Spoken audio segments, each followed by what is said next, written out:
Такое развитие экономики, это ж сколько таможенников будет, у нас там 30 миллионов таможенников, это всем бюджет будет платить зарплату, они это понесут все в магазины. Какой толчок к развитию будет экономики? Сумасшедший просто. Опять же, безусловный базовый доход. Каждый становится таможенником и получается, он сам себе обеспечит безусловный базовый доход. Да, у каждого по коттеджу, все же таможенники у нас богатые, Да. теперь все станем богатые.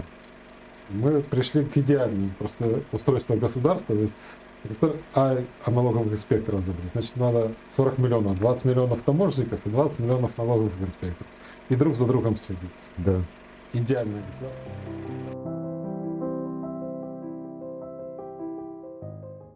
Добрый вечер. Работаем в студии, как вы уже поняли, по фону, потому что у нас вокруг. И сегодня у нас в гостях Михаил Чернышев. Здравствуйте, Михаил. Добрый день, Митя. Ну и будем, как обычно, с Михаилом говорить на разные темы, связанные так или иначе с экономикой и свободным рынком. Ну, рынок же не бывает другим, кроме свободного. Он либо есть, либо нет. Но начнем мы вот еще. Смотрите, тут же последние месяцы это все обсуждают искусственный интеллект. У нас стала модной очень темой и прогнозируют все развитие искусственного интеллекта страшным образом. Ну, то есть уже много профессий, в будущем люди окажутся без профессии. Ну, например, сидят человек клерком, искусственный интеллект так, по его развитию сможет его заменить. Там, аналитик сидел, там в бумажках ковырялся, искусственный интеллект его заменит. Этих люди не будет уже работать, нечем будет заниматься. Творческим людям проще. Все-таки, чем больше будет развиваться искусственный интеллект, тем больше будет цениться работа, написанные там книжки, написанные вручную, там, сценарии, написанные вручную. Хотя к сериалам сценарий уже искусственный интеллект вполне может писать без всяких проблем. Что там писать? Фотографии, сделанные вручную, будут цениться. А вот людям, которые работают клерками, там, менеджерами, их же ждет страшное будущее. Делать будет нечего. Но опять же, те, кто работает руками, еще некоторое время смогут поработать. Искусственный интеллект будет находить, например, поломку в автомобиле, а ручками все равно придется крутить. Ну, до тех пор, пока роботы не поставят, которые будут сразу блоки менять. Ну и вот к чему я веду, собственно. У людей работы будет меньше, роботы всех заменят. Но опять пугалка, мы опять... Периодически в мире возникают эти страхи, что роботы всех заменят, все. И на этом фоне возникает вопрос, нужен базовый людям доход. Они же должны за что-то жить. Вот их всех повыгоняют с работы, зарплаты не будет, и искусственному интеллекту зарплата не нужна. Там. Будет сидеть один этот инженер, который промпты пишет, а потом уже и промпты на промпты будут писать искусственный интеллект. И вот тоже уволят. Вот что людям делать? Как они жить-то будут без базового дохода? Ну, это на самом деле два разных вопроса: базовый доход и искусственный интеллект. Ну, давайте начнем с искусственного интеллекта все-таки. А на самом деле, если мы говорим о чат GPT, например, то его на самом деле нельзя называть искусственным интеллектом в полном смысле слова, ни в каком смысле слова, потому что фактически это вот то, что мы всегда имели на телефонах, когда телефон предугадывал, какую мы там букву или слово хотим написать, исходя из набранной какой-то статистики, и просто подставляя слова. Собственно, то, что мы наблюдаем сейчас, это, собственно, то же самое. Ну, это временный процесс, даже переходная часть. А дальше будет развиваться. Нет, дело в том, что вот если задаться вопросом, у нас есть разное мнение по поводу экономики, у разных экономистов, специалистов, что такое экономика, как ее развивать, что ему мешает развитию или помогает. И казалось бы, давайте спросим искусственный интеллект, он-то уже точно нам скажет, непредвзято, да? Но на самом деле, что такое искусственный интеллект в этом смысле, что он просто посмотрит, о чем люди, собственно, говорят, обсуждая эти темы, да, то есть с какой частотой, то есть какие мнения встречаются чаще. А так как самое частое мнение это сейчас ошибочные, собственно, как и всегда было, то есть небольшое количество людей только вот в эпоху Галилея, так, только один человек знал, как это все устроено, все остальные ошибались. Если бы тогда искусственный интеллект спросить по поводу мироустройства, вот он бы точно сказал, что Галилей не прав, допустим. То же самое сейчас, если спросить по поводу того, то есть какого-то решения с точки зрения экономики, то искусственный интеллект выдаст с 100% вероятностью неправильный результат. Почему? Потому что все так говорят, он посмотрел, вот озвучил в сжатом виде общее мнение. Поэтому это не искусственный интеллект. Он сможет ответить правильно на подобные вопросы только тогда, когда большинство людей будут правильно отвечать на эти вопросы. То есть получается, что несмотря на то, что мы вот до начала записи говорили о том, что там искусственный интеллект развивается там во сколько-то миллионов, 3 миллиона раз быстрее человека, но, возможно, он догоняет в этом смысле, пока статистику набирает, но он не сможет его опередить. То есть для того, чтобы, как я сказал, он правильно ответил на такие вопросы, необходимо, чтобы фактически большинство человечества правильно уже к этому времени отвечало. То есть человечество все-таки, если мы говорим об искусственном интеллекте, чат GPT, или вот как это называется, выскочило из головы Midjourney, да, Midjourney, то есть это все-таки они идут за человечеством, и тот, и другой. Поэтому в этом смысле он обогнать не сможет в любом случае. А это говорить, если об искусственном интеллекте. И поэтому может ли он лучше в том числе какие-то работы выполнять интеллектуально? Ну, опять же, только может догонять, подпирать сзади человека и не сможет его обогнать в принципе. Сможет обогнать только когда, ну опять, даже если большинство людей будет правильно отвечать на какие-то вопросы, там о мироустройстве, об экономике, еще о чем-то, получается, он просто будет повторять эти там, выражения, эти мнения и не больше. То есть, когда человечество продвинется в своих знаниях дальше, значит, он просто будет следовать за ним. Поэтому в этом смысле никакой опасности нет.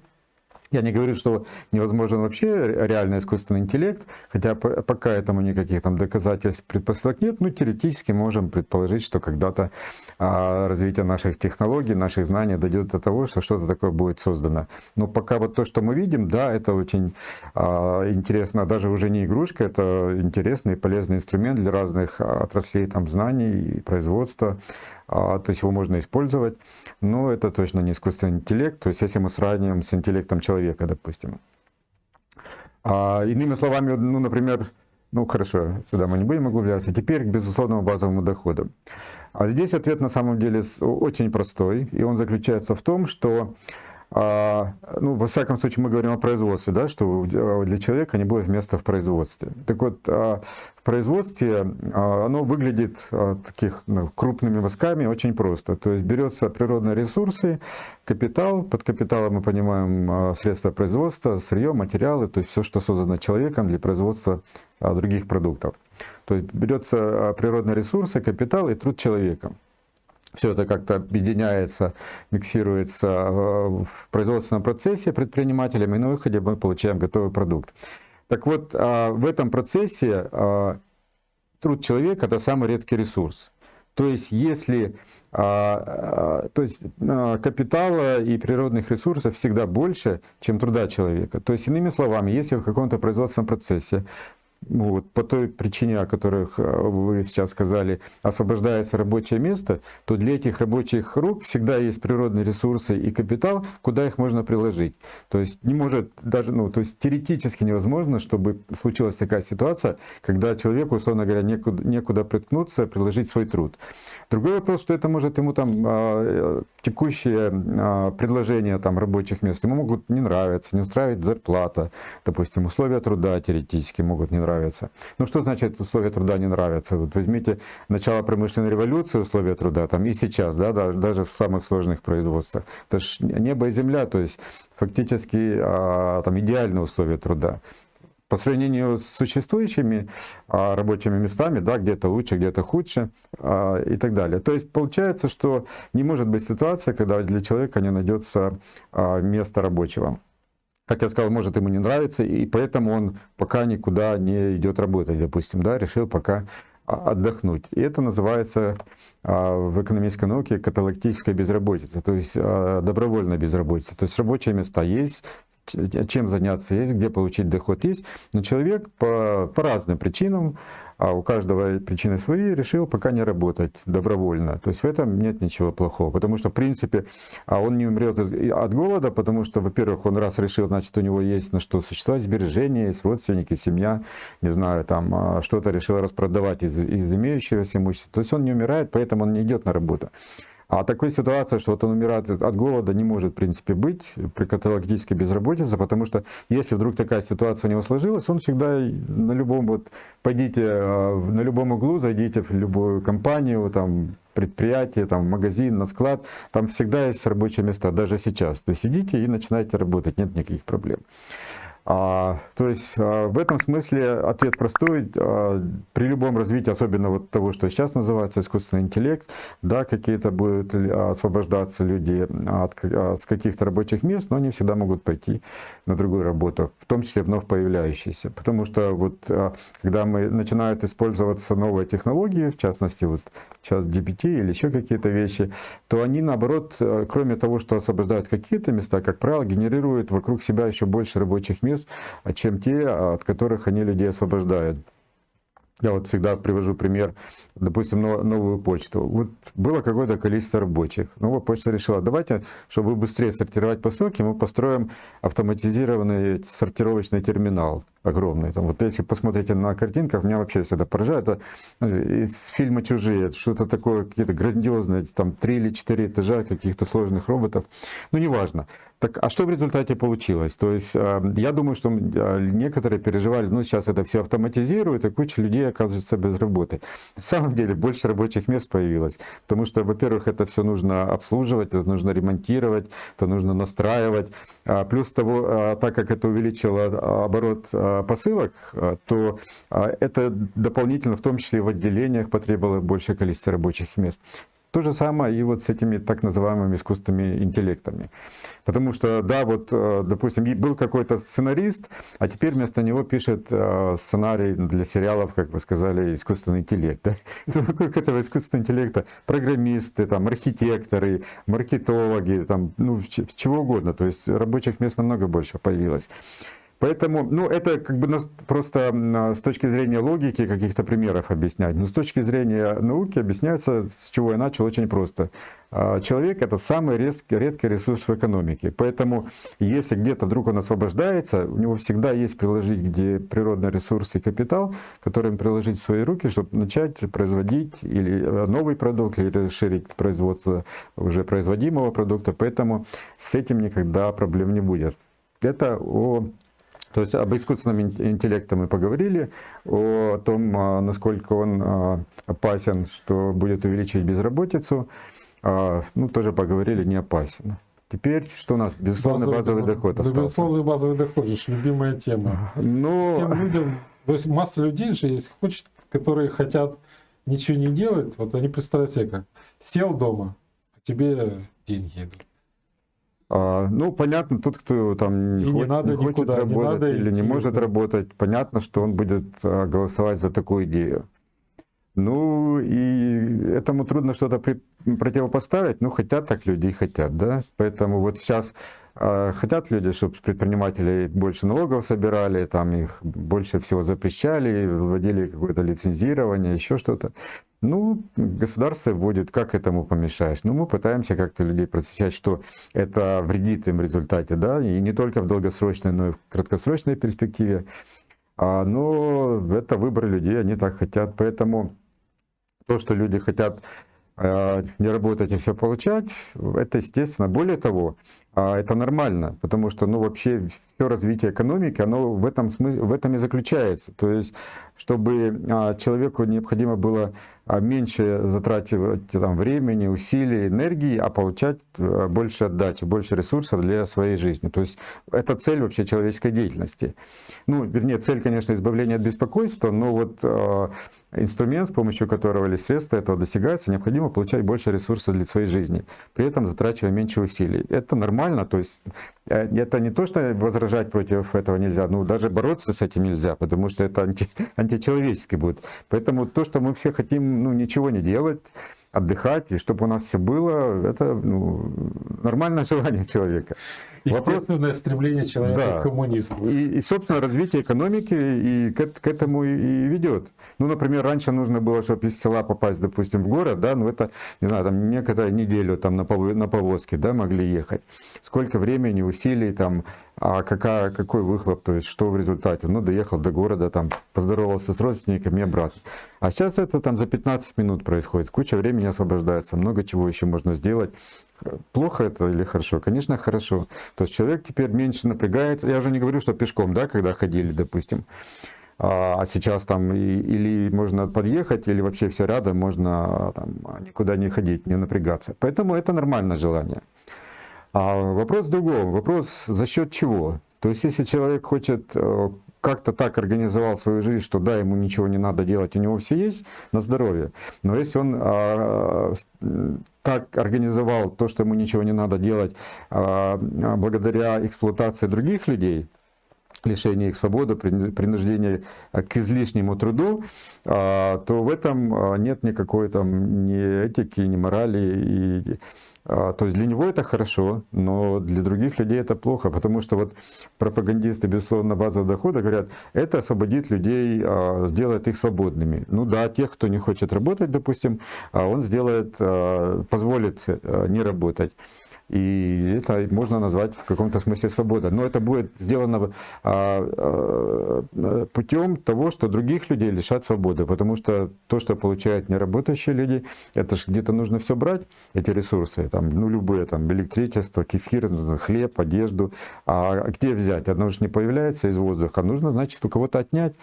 А что значит отнять? Это значит заставлять работать одних людей на других людей. Свободны ли те люди? Нет. Если, безусловно, базового дохода нет, кто-то работает, ну, то есть решает работать, не работать, решает работать, зарабатывать, он свободный человек. Кто-то решает не работать и там голодать, ему так удобнее, но это тоже его решение. Он тоже, то есть в этом смысле все свободны. Как только вводим безусловный базовый доход, сразу начинаются, что часть людей, причем наиболее активных, становятся несвободными автоматически. А более того, условно можно сказать, и те люди, которые будут жить не работая, они тоже не свободны, потому что они сразу подпадают под зависимость от этого безусловного базового дохода. Это значит, тот, кто им дает этот безусловный базовый доход, государство может требовать от них все что угодно, что им взбредет, потому что упираться уже, то есть не выполнять то, что от них требуется, будет проблематично, они лишатся ресурсов, ну, в смысле, средств для существования. Поэтому вот, безусловно, базовый доход, я просто об этом сейчас там только начал писать, лишает людей свободы, а самое главное, лишает, то есть заставляет одних работать ради других. Есть, конечно, такой еще ход, ну, собственно, к этому все идет. Сторонники, безусловно, базового дохода, они не говорят, что давайте будем повышать налоги или отнимать у людей там то, что они производят, отдавать тому, кто там не может или не желает работать. Ну, во-первых, они говорят, что мы же всем базовый доход даем, ну, абсолютно, да, то есть, поэтому как бы все в разных условиях. Но здесь это очень, то, что они в равных условиях, это такая, ну, фикция или манипуляция, потому что вот, ну, даже если сейчас мы пока без безусловного базового дохода рассмотрим ситуацию, то есть вроде бы все платят налоги в той или иной мере, и вроде бы все что-то получают от государства. Неважно, там, в денежном выражении или в так называемых услугах, и как бы все вроде бы в равных условиях. Но если мы посмотрим в реальности, что происходит, то есть один человек, допустим, платит налогов 10 тысяч гривен, да, и что-то получает от государства 500 гривен. То есть, да, он получает от государства, но если мы подведем баланс, то получается, что с него просто ничего не получает от государства, а платит налоги в размере 9500 гривен. А если возьмем другого человека, который... Он, например, платит налогов 500 гривен, а получает от государства 10 тысяч гривен. И тоже вроде бы и получает, и платит налоги, вроде бы как все. Но если мы подведем баланс, то выяснится, что он ничего никому не отдает, а просто получает от других людей через государство, через налоги 9500 гривен. Поэтому все-таки, несмотря на то, что даже все вроде бы что-то от государства получают, в реальности все равно кто-то живет за счет других людей, а кто-то, наоборот, этих других людей содержит, когда у нас есть налогообложение. То же самое с безусловным базовым доходом. Да, все получают этот безусловный базовый доход, но опять же, если, допустим, он будет 10 тысяч гривен, да, то если человек в результате лишается, система государственная отнимает у него там 20 тысяч гривен, а дает ему 10 тысяч гривен, все равно в балансе он, получается, ничего не получает, отдает 10 тысяч гривен своих заработанных. А другой человек, ну, не работает и получает 10 тысяч гривен, то есть эксплуатирует фактически тех других людей. Даже если он работает и получает, допустим, 5 тысяч гривен, но все равно опять подводим баланс, то есть он ничего не дает людям, а отнимает у них, у других людей 5 тысяч гривен. Поэтому первое, то есть то, что все люди якобы получают, это никак не решает проблему, что одни в результате живут за счет других. А второе, ну, такой, ну, не то что хитрый ход, а обычный ход сторонников безусловно базового дохода, они говорят, ну, смотрите, мы же не повышаем налоги, ну, не предлагаем повысить налоги или какие-то дополнительные сборы. Вот же у нас есть природные ресурсы, и, собственно, мы будем взимать государство ренту с этого дела, потому что это как бы общественная собственность, государственная, и за счет этого будем выдавать безусловный базовый доход. Ну, первое, тут практическая и теоретическая часть вопроса. Практическая часть вопроса состоит в том, что такое уже пытались сделать. Я сейчас не гарантирую за точность, но, по-моему, это был Узбекистан и Иран. То есть и там это не продержалось больше 1,5 лет. То есть денег не стало выплачивать безусловный базовый доход, экономика стала разваливаться, то есть все это просто прекратили немедленно. То есть в Иране просто отменили, а в Узбекистане просто, то есть начинали, я боюсь ошибиться, то есть или 750, или 350 долларов первоначально. А сейчас что-то снизили до уровня там 20 или 15 долларов. То есть как бы выдают безусловный доход, но он ни на что не влияет, жизнь людей обеспечить не может, но экономику все равно подрывает. Ну, формально они как бы его выдают. Но это затормозило рост, в принципе, экономики Узбекистана в том числе. Это несмотря на то, что там Узбекистан богат, собственно, как бы этими природными ресурсами. То есть, а Украина в худшем состоянии в этом смысле, ну, если взять количество населения, количество ресурсов и так далее. Это первая практическая сторона вопроса. То есть даже попытки это сделать уже не увенчались успехом. Более того, можно третий вариант, пример привести, Венесуэла. То есть это там, 30, по-моему, или 40 лет назад была первая экономика Южной Америки, в десятку экономик мира входила, в первых экономик мира. А потом они решили, смотрите, у нас же столько ресурсов, нефть, все, зачем мы должны кормить этих капиталистов, предпринимателей, барыг, давайте это все будет общественно, и мы будем все раздавать, и все будем счастливы и богаты. И к чему это привело? То есть самая бедная страна Южной Америки, одна из самых бедных стран мира, то есть люди бегут миллионами. У нас, ладно, война, да, бегут миллионами, а там без войны бегут миллионами из страны. То есть вот это если с практической точки зрения. Если с теоретической точки зрения, то как это выглядит, когда ресурсы выдаются, в смысле, безусловный базовый доход за счет якобы ренты с ресурсов общественных? Это немного сложнее, но это тоже не настолько сложно проанализировать, все-таки можно это увидеть, если чуть-чуть подумать. Что значит в нормальной рыночной экономике, там, где люди свободны, так как сторонники безусловного базового дохода, они же хотят, чтобы люди были свободные. Все имеют какую-то частную собственность, в том числе частные участки земли. Если находишь там природные ресурсы, значит, как ты их начинаешь добывать, обрабатывать, эксплуатировать, или сам, или там продаешь какую-то лицензию, или сдаешь в аренду специализированной компании. То есть ресурсы добываются, и ты зарабатываешь, и нет ни у кого никаких проблем. А если мы говорим, что ресурсы общественные, и рента берется с этих ресурсов и выплачивается безусловный базовый доход. Да, кстати, в первом случае безусловно базового дохода нет, потому что каждый, кто хочет работать, в том числе добывает эти ресурсы и живет с так называемой этой ренты. Да? А когда все это ресурсы общественные, и с них предполагается брать безусловный базовый доход и выплачивать, то что это означает на практике? То есть люди, которые приходят во власть с такой идеей, как бы все для народа, все для блага людей, и сделать всех свободными. Но на самом деле первый шаг какой? Первый шаг — запретить людям, всем, пользоваться природными ресурсами. То есть вот есть у тебя участок земли, я всегда смеюсь, нашли кокаин, там, это твое, да, тебя нужно посадить. А нашли нефть, нет, секундочку, это государство, на подвинься. То есть всем запретить использовать природные ресурсы. То есть как бы это все ваше, но пользоваться вы этим не можете. Это первое, что, то есть сразу лишают людей свободы фактически, лишают их собственности. То есть это твоя земля, почему ты с ней не можешь что делать. Следующее, что делается, следующее, выдается монопольное право кому-то произвольным образом использовать, добывать эти природные ресурсы. То есть искусственно создаются монополии, олигархи и так далее. То есть кто будет решать? Тот, кто пришел к власти, он кому-то даст, соблаговолит выдать монополию на добычу этих природных ресурсов. Опять о какой мы говорим свободе и о борьбе там, с монополиями и с олигархами. Наоборот, это все будет поддерживать эту систему. Следующий момент. Хорошо, но те, кто получит право добывать природные ресурсы, их продавать, они же тоже, ну, как бы это для собственного блага хотят, заработать на этом, а тут будут отнимать у них часть так называемой ренты.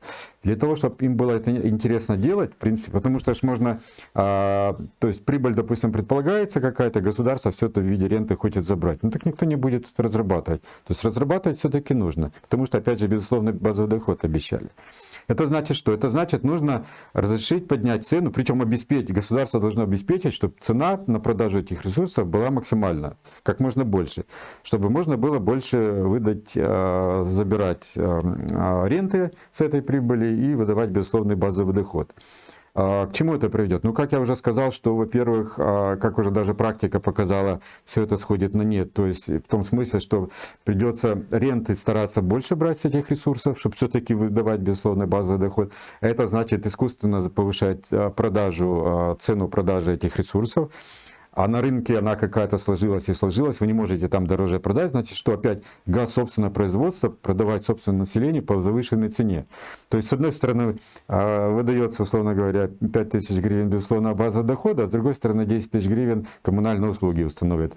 Монопольно, то есть по распоряжению государства.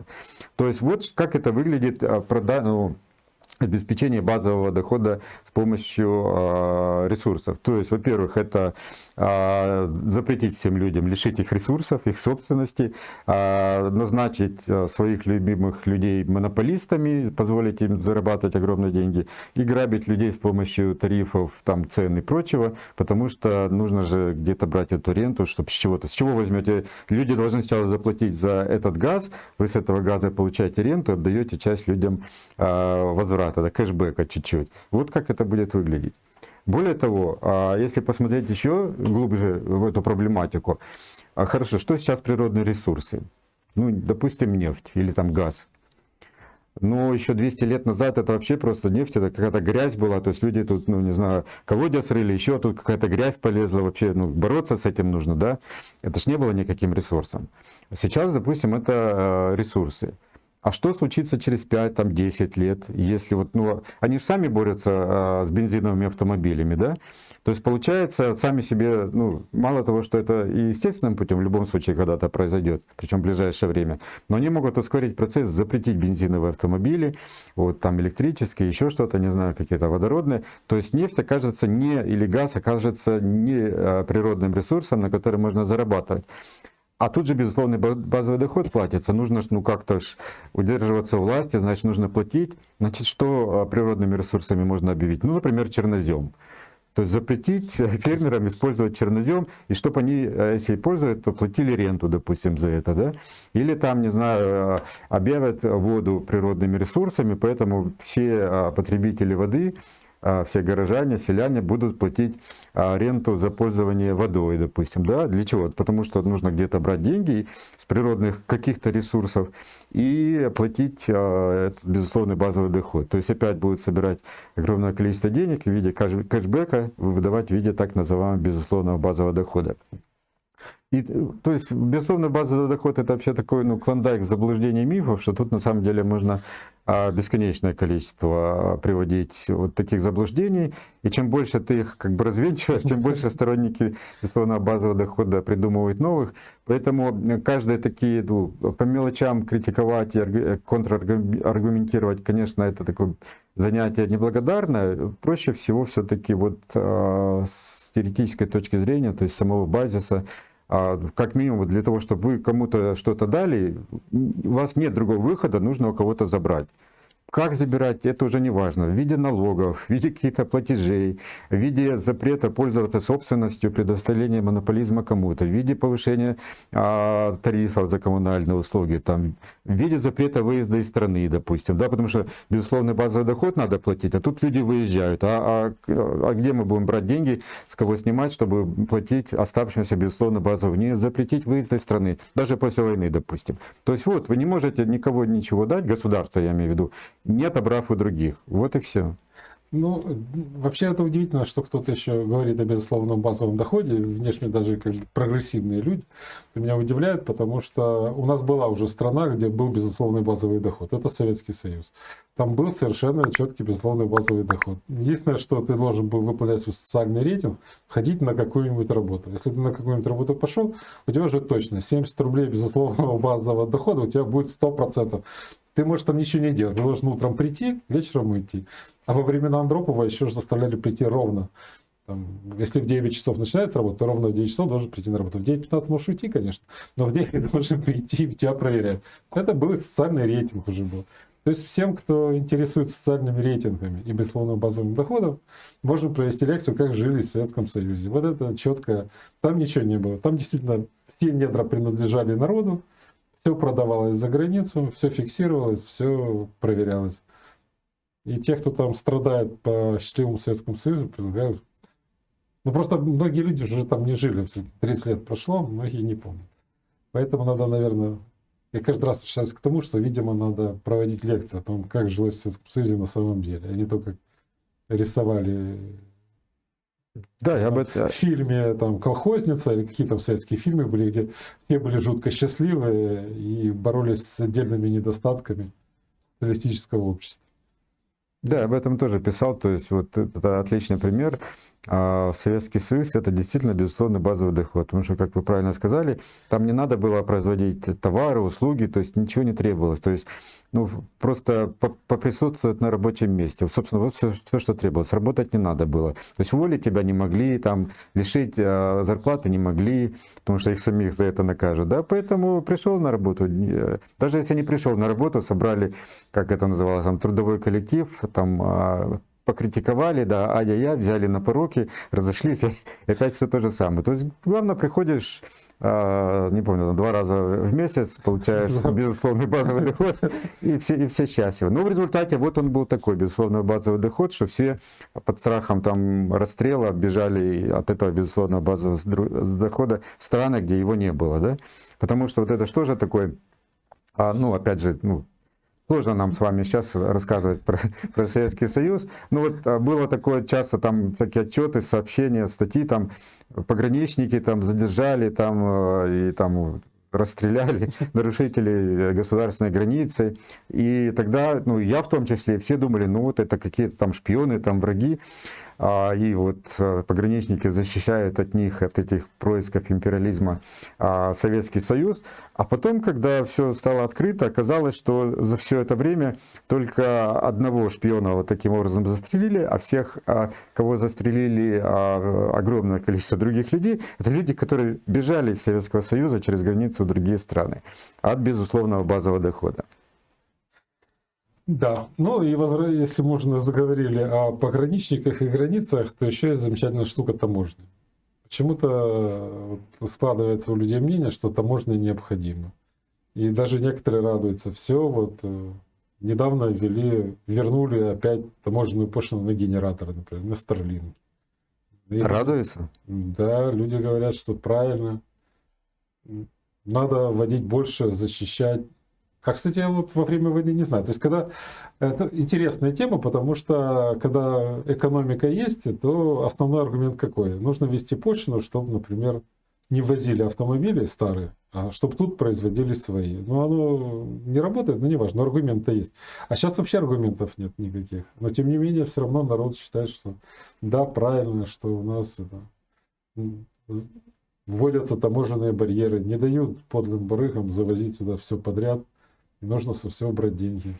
Не знаю, что сказать. Это надо людей спросить, почему они так думают. Но я об этом тоже много писал. То есть таможня, все, что делает таможня, это делает страну беднее, не дает развиваться ее экономике. Ну, и тоже с разных точек зрения можно рассматривать. Ну, давайте вот рассмотрим, допустим, защита отечественного товаропроизводителя. Ну, к войне, может, вернемся, да, в условиях войны, в смысле, таможня. Ну, вот в мирное время, условно говоря. Как она защищает отечественного товаропроизводителя? Предполагается, ну, опять можно с разных сторон рассматривать, я только одну точку зрения рассмотрю, в смысле, один контраргумент против таможни. Считается, что если ввести пошлины на какой-то товар, тогда в стране может, то есть это благотворно скажется на внутреннем производителе, потому что люди вместо импортных товаров будут покупать отечественное, и местное производство в этом смысле будет развиваться. Ну, давайте посмотрим. Есть какой-то товар, допустим, он беспошлинный. То есть просто завез через границу, вот он есть по той цене, по которой ты купил его там. Соответственно, есть какое-то количество людей, которые его покупают. Ну, даже, может быть, это разное, там несколько видов товаров, несколько товаров, неважно. Но любой человек каким образом распределяет свой доход или свои расходы? То есть часть, естественно, покупает импортного товара, часть отечественного. В какой пропорции? Это разные люди по-разному, но тем не менее никто не будет спорить, что люди делят по-разному этот свой доход на две части. Причем даже когда покупает человек якобы отечественный товар, все равно там много или комплектующих, или какого-то сырья, или использовалось какого-то оборудования импортного. То есть фактически он все равно, даже покупая импортный товар, отечественный товар, все равно фактически покупает импортный товар. Но мы не будем усложнять, предположим, что вот есть чисто импортный товар, чисто отечественный. И вот человек покупал и тот товар. Теперь ввели таможенную пошлину. То есть, ну что такое таможенная пошлина? Это же он не в долларах платит больше за товар, да? То есть в долларах он за товар у зарубежного производителя платит ту же самую сумму. Ну неважно, или сам лично, или через бизнес, через предпринимателей. Все равно стоимость товара в долларах не изменилась. Все, что означает появление таможенной пошлины, это значит плюс, условно говоря, к этим $100, которые человек заплатил, как всегда, ему теперь нужно еще заплатить, там, допустим, не знаю, там, 10, сколько там, 5000 гривен еще отдать, ну не производителю, а кому? Государственный бюджет. Правильно же?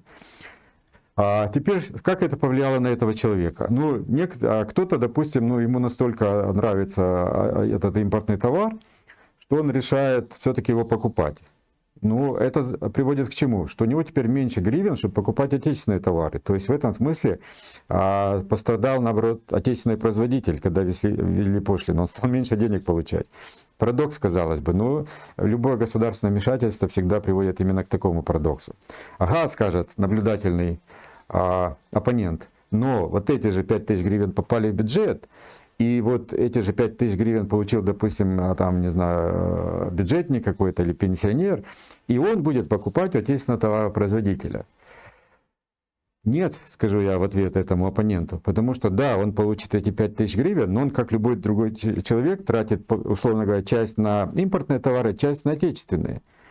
То есть, если на эти 5000 гривен раньше, ну, которые теперь заплатил человек, покупающий импортный товар, он покупал отечественный товар на все 5000 гривен, то теперь тот другой человек, который получит эти 5000 гривен, 2500, да, будет тратить на отечественный товар, а 2500, вторую половину, так и на импортный товар. То есть все равно не все эти 5000 пойдут на отечественного товаропроизводителя. То есть введение пошлин ухудшает ситуацию. Хорошо, допустим, говорят, но все равно вот меньше же будет поступать. Ну, это если человек все-таки решил купить импортный товар, там, в том числе платив пошлину в гривнах. Ну хорошо, а кто-то же откажется, допустим, вот этого импортного товара и все-таки начнет покупать отечественный товар. Ну, во-первых, он пострадал. То есть у него же до этого был выбор, купить этот товар или другой. Любой человек покупает то, что ему больше подходит. То, что он больше ценит. В результате его вынудили теперь пользоваться худшим выбором. Да? И одно дело, если это, условно говоря, обычный потребитель, который для потребления покупает этот товар. Само по себе это уже плохо, но это же и бизнес. То есть теперь, получается, в бизнесе используется менее качественное, менее эффективное там, не знаю, оборудование, сырье, материалы, еще что-то. Да даже сами работники, которые на этом отечественном производстве работают, они теперь хуже живут, потому что они покупают там худшие товары, еду в том числе, да, у них здоровье ухудшается, они менее эффективно работают. То есть в любом случае эффективность, производительность отечественного предприятия падает, и наш автопром и авиапром в том числе это ярко демонстрирует. Но хорошо, допустим, он все-таки ухудшил свою ситуацию, но все-таки покупает товар отечественного производителя, и поэтому как бы вроде бы как-то это положительно влияло. Но давайте вспомним, а куда попадают эти все-таки гривны, которые собираются в бюджет? Вот они же в том числе попадают в руки, там, ну, не в том числе, а прежде всего в руки политиков и чиновников, которые что покупают? Они покупают не отечественный автомобиль, а покупают тот же самый Mercedes, там, не знаю, Bentley, ну, даже просто там Audi, не знаю, что там, Volkswagen и так далее. То есть, так бы, ну, обычный человек это купил, да, теперь у него нужно еще что-то в гривнах доплачивать, какую-то пошлину, он его отказывается, но это не значит, что этот импортный автомобиль не купят. Его купят, просто купит другой человек, политик, чиновник или там еще кто-то, кто получил, может эти деньги из бюджета брать. То есть не уменьшается поток импортных товаров и не увеличивается производство отечественных товаров. Это, ну, искажает, в принципе, пропорции какие-то, да, то есть, если, допустим, раньше покупались больше Volkswagen'ов до введения пошлин, да, то после введения пошлин станет покупаться больше Мерседесов. Ну, то есть, такое искажение будет. То есть, если раньше производилась, например, какая-то там ряженка, которая ну, пользовалась в том числе за рубежом спросом, да, то теперь отечественный рынок тоже перераспределится и станет развиваться больше производство кефира, условно говоря, да, которое за рубежом не нужен, и тут оно как-то будет загнивать, потому что импорт ряженки, допустим, тоже снизился. То есть это просто внесет искажение, и ничего в этом смысле не будет. То есть вот даже если мы будем говорить о введении таможенных пошлин как защите отечественного товаропроизводителя, то даже такой беглый анализ показывает, что ничего это не улучшает, наоборот, только ухудшает.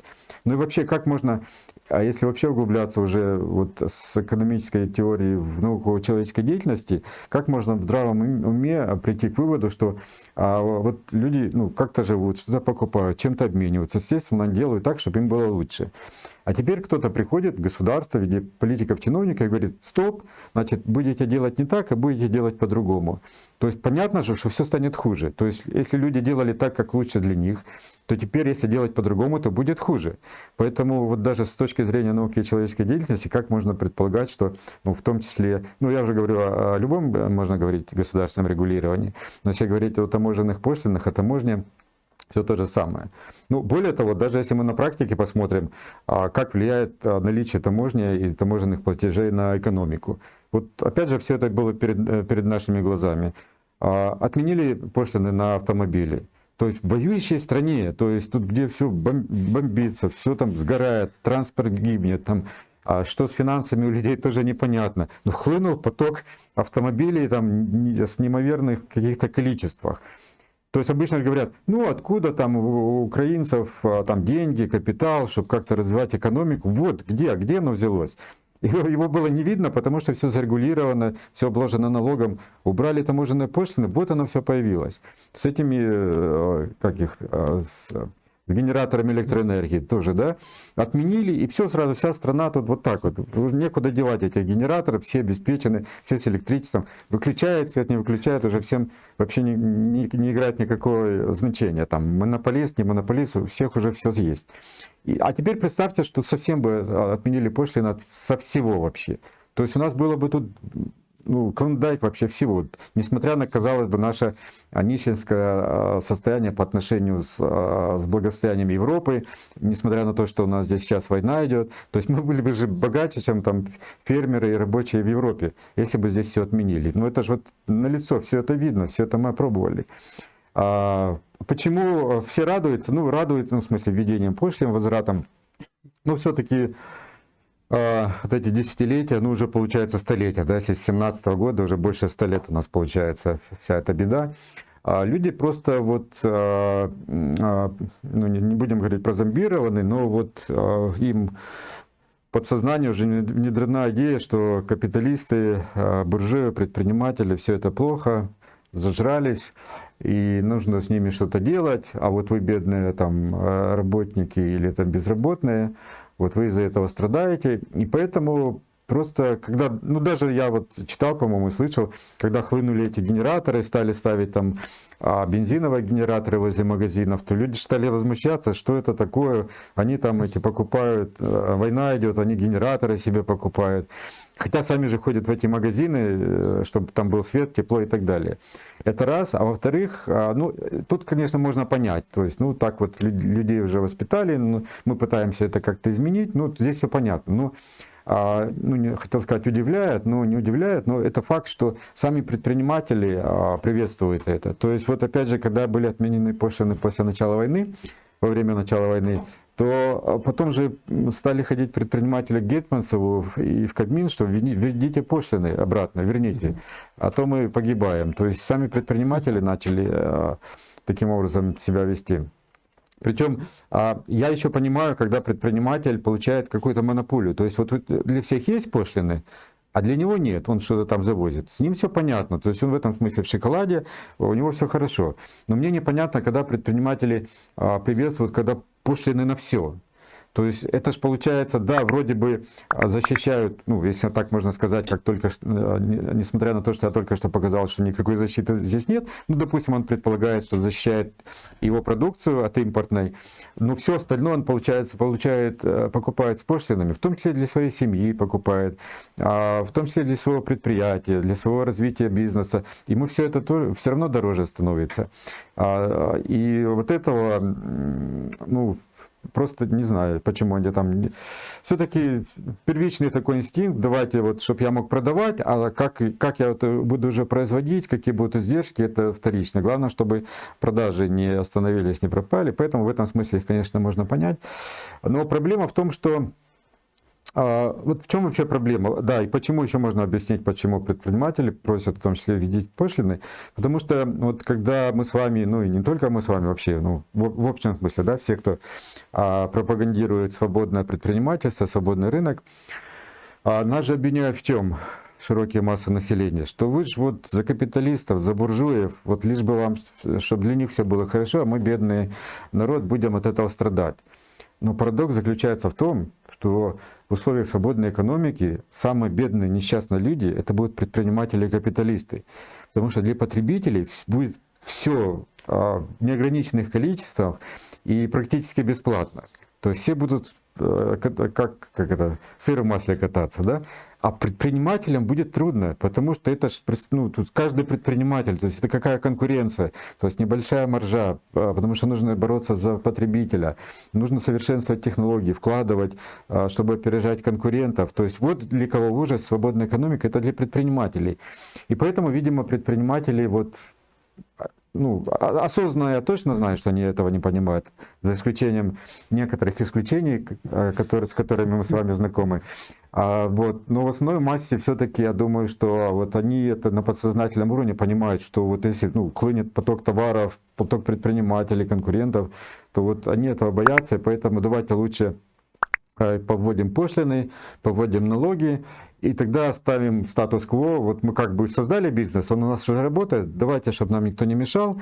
И плюс, когда у нас есть состоявшиеся бизнесы, если есть государственное регулирование, налоги, то проблема в том, что новых предпринимателей не появляется. То есть сложно войти в рынок, ну если это можно назвать рынком, такой регулируемый рынок при всех этих налогах и регулировании. То есть все это могут осилить только уже финансово состоявшиеся бизнесы, которые могут там юристов нанять, бухгалтеров нанять, там, договариваться, там, какие-то, в том числе взятки платить там, политикам и чиновникам и так далее. То есть все это они могут, у них уже есть ресурс, они могут это обеспечить. А новым игрокам мешает это войти в рынок, и это тоже играет на руку уже состоявшимся бизнесам. Именно поэтому они вот ратуют за то, чтобы все-таки были... Ну, вот спросите любого крупного бизнесмена, давайте отменим налоги или какой-то там налог. Да вы что, как это без налогов там? Ну понятно, он скажет, а как же пенсионеры,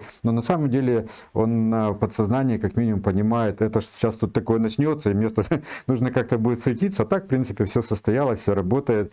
Доход, ну, меньше, чем там у Билла Гейтса там, или там еще у кого-то, у Маска. Но, в принципе, мне хватает на жизнь, я лучше, чем все остальные живут. Поэтому пусть так останется, потому что если начнется бурная конкуренция, ну, этого может все человек лишиться. И действительно, большое количество предпринимателей лишатся такого своего привилегированного состояния. Поэтому и народ, и предприниматели радуют за государственное регулирование. И в результате все, и предприниматели, и народ живут хуже, чем могли бы жить, если бы этого регулирования не было.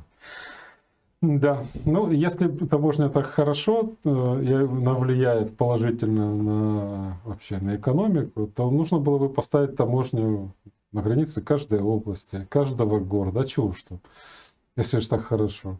И тогда бы как бы все жили. Каждый город поставил себе таможню, деньги собрал, перераспределил. Просто счастье было. Но почему-то никто этого не делает. Товары не пускал. Пусть Да. тут в местном, в этом квартале пусть сами Да, все производят, всё ничего сюда не Да, завозить. прямо тут производят и все. Да, согласен, я тоже об этом постоянно пишу, потому что, ну, давайте тогда, ну, логично, да. Или вот, ну, такой похожий пример, вот если таможня это хорошо, то почему мы в Евросоюз стремимся, чтобы у нас не было с ними таможенной границы? Ну пусть будет, давайте не будем туда идти, да?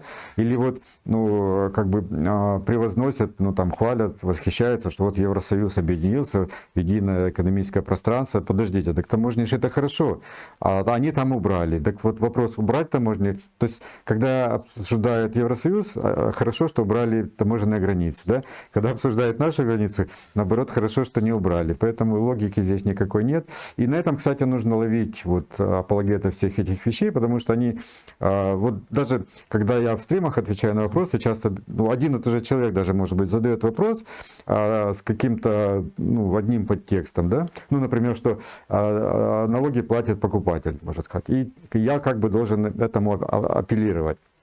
Не апеллировать, а возражать.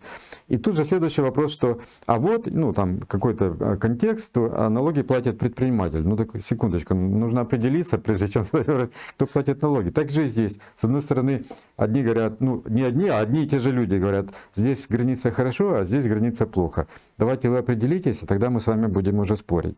Но если действительно хорошо, я согласен, давайте между областями, между городами, между районами в городах, между кварталами, между домами введем таможню, между каждой квартирой ведем таможню. Вот тогда мы заживем действительно хорошо.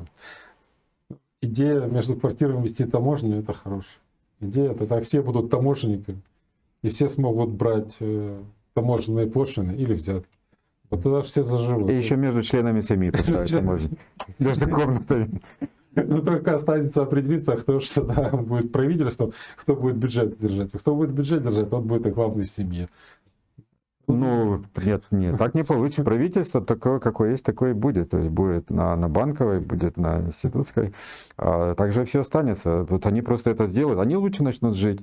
Но вы же говорите, что если мы огородим, и мы начнем лучше жить, давайте проведем эти все таможенные границы.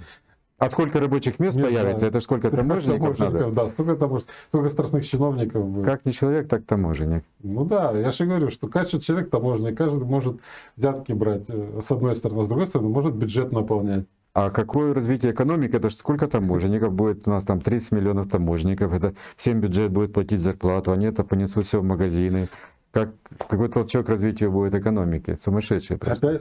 Опять же, безусловный базовый доход. Каждый становится таможенником и получает сам себе обеспечит безусловный базовый доход. Да, у каждого по коттеджу. Все же таможенники у нас богатые, Да. теперь все станем богатые. Мы пришли к идеальному просто устройству государства. То есть, а налоговых инспекторов забыли. Значит, надо 40 миллионов, 20 миллионов таможенников и 20 миллионов налоговых инспекторов. И друг за другом следить. Да. Идеальное государство. Все, мы вывели формулу идеального государства. А о том, кто им будет руководить, мы поговорим в следующий раз. У нас время закончится, потому что у нас еще масса таких же есть светлых идей. Так что задавайте вопросы, мы можем придумать еще много всего. Но сегодня будем уже заканчивать. Время у нас вышло. Спасибо большое, Михаил. Спасибо, кто нас посмотрел. И традиционно, те, кто еще не подписался на наш канал, подписывайтесь, ставьте лайки. Ставьте дизлайки, пишите комментарии, задавайте вопросы. Если у вас есть еще какие-то идеи по организации идеального государства, пожалуйста, мы очень внимательно их выслушаем и даже озвучим. Спасибо большое и до встречи в следующий раз. До свидания.